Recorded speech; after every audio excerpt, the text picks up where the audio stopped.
Hello friends, उम्मीद है कि आप खैरियत से होंगे, खुश होंगे। आज का वीडियो लेकर आए हैं हम कटिंग पर। कटिंग में ऐसी टिप्स एंड ट्रिक्स बताएंगे जो आपके बहुत काम आने वाली है, इसलिए वीडियो को आखिर तक जरूर देखिएगा। और अगर वीडियो पसंद आता है तो अपनी फैमिली और फ्रेंड्स को शेयर कीजिएगा, और अगर नए हैं तो सब्सक्राइब कीजिएगा। तो ये वीडियो को स्टार्ट करते हैं। सबसे पहले हम उन वुमेन से कहना चाहते हैं जो जमीन पर बैठकर कटिंग करती हैं। उनको 10 साल 15 साल हो जाता है, कटिंग में फिनिशिंग नहीं आती है। वजह यही है कि वो जमीन पर बैठकर जो है कटिंग करती हैं। इसलिए जरूरी है कि आप जब भी कटिंग करें मेज का यूज करें। मेज पर आप फैब्रिक को फैला लीजिए और उसके बाद कट कीजिए। अगर आपके पास मेज नहीं है तो आप बेड पर एक पट्टा रख दीजिए, लकड़ी का एक पट्टा रख दीजिए और उसके ऊपर फैब्रिक को कट करिए। जब आप प्लेन सरफेस पर फैब्रिक को फैलाकर कट करेंगी तो आपकी कटिंग में फिनिशिंग आएगी, और अगर कटिंग में फिनिशिंग आती है तो जाहिर सी बात है आपकी स्टिचिंग में भी फिनिशिंग आएगी। इसलिए जरूर से आप इस बात का ध्यान रखिए कि जब भी आप कटिंग करिए मेज का यूज करिए। मेज का यूज नहीं कर पा रही हैं तो आप एक लकड़ी का पट्टा बना के बेड पर रखिए, कट कीजिए और उसके बाद वो पट्टे को हटा दीजिए और आपके काम में कोई रुकावट नहीं आएगी।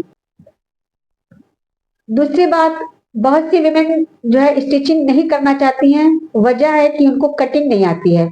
कटिंग सीखने के लिए जरूरी है कि आप उसको बार बार प्रैक्टिस करिए। तो आप फैब्रिक पर बार बार प्रैक्टिस नहीं कर सकती, इसलिए आप बाजार से न्यूज़पेपर मंगा लीजिए और उसमें अपने बॉडी का नाप लीजिए। नाप लगाइए न्यूज़पेपर पर और कट कीजिए, बार बार कट कीजिए, बार बार प्रैक्टिस कीजिए। अपनी बॉडी की नाप लेकर प्रैक्टिस करने के बाद आप दूसरों की भी बॉडी का नाप लीजिए और प्रैक्टिस कीजिए। इस तरह प्रैक्टिस करते करते आपको कटिंग की प्रैक्टिस हो जाएगी, कॉन्फिडेंट फील होगा, और जब कॉन्फिडेंट फील होगा तो आपकी कटिंग जो है वो परफेक्ट हो जाएगी। जब भी आप फैब्रिक कट करेंगे तो इस बात का ध्यान रखेंगी कि आपने जब न्यूज़पेपर कट किया था कहाँ गलती की थी, तो उस बात का ध्यान रहेगा और फैब्रिक कट करने में आपको आसानी होगी।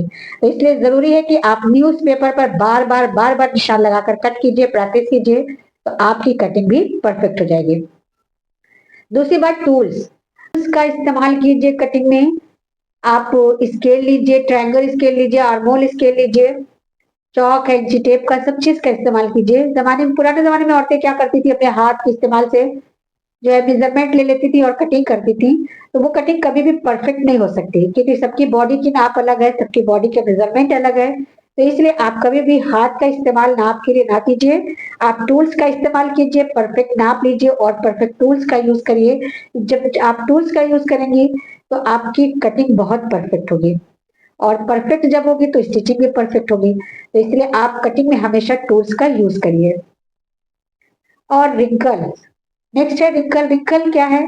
अगर आपके फैब्रिक में रिंकल है तो आप जब भी फैब्रिक कट करेंगी तो कोई भी फैब्रिक आपका बराबर से कट नहीं होगा।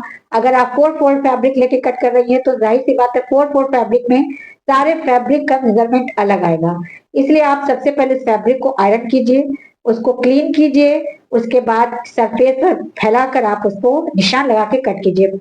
क्योंकि जब रिंकल रहेगा तो आप रिंकल को जो है, जब आप रिंकल के साथ फैब्रिक कट करेंगी तो आपकी फैब्रिक जो है अच्छा, मतलब फिनिशिंग के साथ कटिंग नहीं होगी, परफेक्ट कटिंग नहीं होगी, और फिर आपकी स्टिचिंग भी अनफिट होगा। तो इसलिए जरूरी है कि आप रिंकल्स को हटा दीजिए आयरन करके, और उसके बाद आप फैब्रिक को कट कीजिए। अगला है मार्जिन। अगर आप फैब्रिक कट कर रही हैं तो आपको ये ध्यान रखना होगा कि हम कहाँ पर कितना मार्जिन ले रहे हैं। जैसे हम आर्म होल के पास मार्जिन नहीं लेते हैं, लेकिन साइड में हमको मार्जिन लेना होता है। हम साइड में मार्जिन लेते हैं, नीचे बॉटम की तरफ मार्जिन लेते हैं। तो इस बात का भी ध्यान रखेंगे कि हमको मार्जिन कहाँ लेना है, कहाँ नहीं लेना है, और कहाँ पर कितना मार्जिन लेना है। तो इस बात का ध्यान रखेंगे, और मार्जिन का लेना बहुत जरूरी है, क्योंकि अगर आपने जो फैब्रिक आउटफिट स्टिच किया है और आपने जब किसी जिसका भी स्टिच किया आपने उसको पहनने को दिया, वो टाइट हो गया, तो आपके पास अगर मार्जिन होगी तब आप उसको बढ़ा सकती हैं, अदरवाइज आपका फैब्रिक जो है बेकार हो जाएगा। अगला नंबर है नाप। हमको जिसकी भी आउटफिट तैयार करनी है उसका परफेक्ट नाप लेना बहुत जरूरी है। नाप ना हम ज्यादा लें ना हम कम लें, बिल्कुल परफेक्ट नाप लेना इसलिए जरूरी है कि आप जब आउटफिट स्टिच करेंगी तो वो बॉडी में जाकर स्टिच जो है बिल्कुल फिट हो जाएगा। तो इसलिए जब भी आप नाप लीजिए ध्यान रखिए कि हमको बिल्कुल परफेक्ट नाप लेनी है।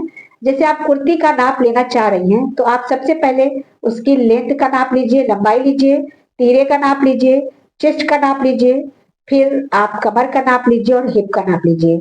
और अगर आपकी बॉडी स्लिम है, तो आप जो दामन रखेंगे वो हिप से 1 इंच या 2 इंच एक्स्ट्रा मार्जिन रख के आप उसको दामन को कट करिएगा। लेकिन अगर हैवी विमेन है, जैसे जिनका बेली फैट ज्यादा होगा, हिप ज्यादा होगा, तो ऐसे विमेन का जब आप कुर्ती स्टिच करेंगे, तो आप दामन में हिप से 3 इंच, 4 इंच या 5 इंच एक्स्ट्रा मार्जिन रख के आप कट करिएगा। नहीं तो वो जो कुर्ती आप कट करेंगी वो एप्पल शेप में आ जाएगी, जो बहुत ही बेकार लगेगी। इसलिए जरूरी है कि जब आप नाप लीजिए तो इस बात का ध्यान रखिए कि हमको दामन का नाप में कितना मार्जिन लेना है, उसकी बॉडी का स्ट्रक्चर क्या है, इस बात का ध्यान देते हुए नाप लीजिए और फिर आप कटिंग कीजिए। उम्मीद है कि आपको ये वीडियो पसंद आया होगा, और अगर पसंद आया है तो प्लीज लाइक कीजिएगा, शेयर कीजिएगा फैमिली और फ्रेंड्स को, नए है तो सब्सक्राइब कीजिएगा। मिलते हैं नेक्स्ट वीडियो में। Thanks for watching.